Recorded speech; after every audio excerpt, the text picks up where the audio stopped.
Good morning, everybody. Welcome to today's devotion for October 18th. Today's devotion is titled Scraped Butter.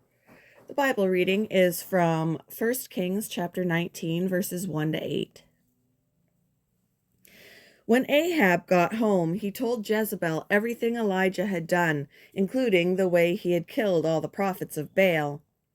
So Jezebel sent this message to Elijah: "May the gods strike me and even kill me if by this time tomorrow I have not killed you just as you killed them." Elijah was afraid and fled for his life.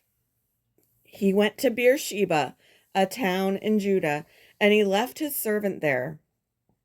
Then he went on alone into the wilderness, traveling all day. He sat down under a solitary broom tree and prayed that he might die. "I had enough, Lord," he said. "Take my life, for I am no better than my ancestors who have already died." Then he lay down and slept under the broom tree. But as he was sleeping, an angel touched him and told him, "Get up and eat." He looked around, and there beside his head was some bread baked on hot stones and a jar of water. So he ate and drank and lay down again. When the angel of the Lord came again and touched him and said, "Get up and eat some more, or the journey ahead will be too much for you." I think I said when instead of then. So he got up and ate and drank, and the food gave him enough strength to travel 40 days and 40 nights to Mount Sinai, the mountain of God.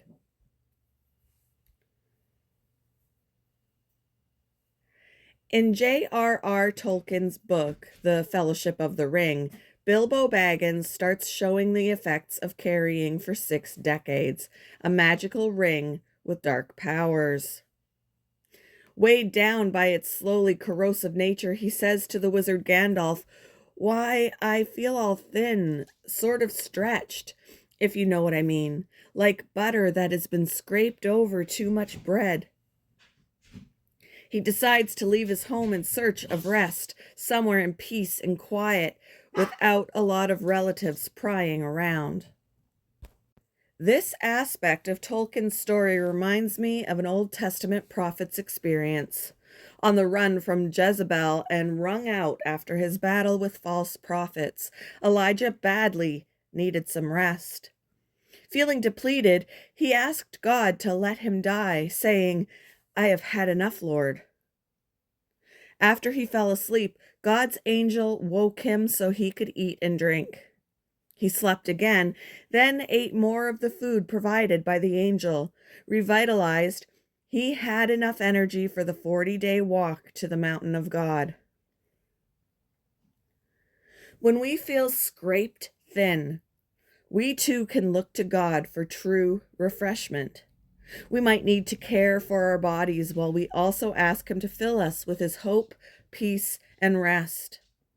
Even as the angel tended to Elijah, we can trust that God will impart His refreshing presence on us. When you're wrung out and exhausted, what actions tempt you? How can you put your trust in God when you're tired and overwhelmed? Thank you for joining me for today's devotion, and I hope you all have a wonderful day.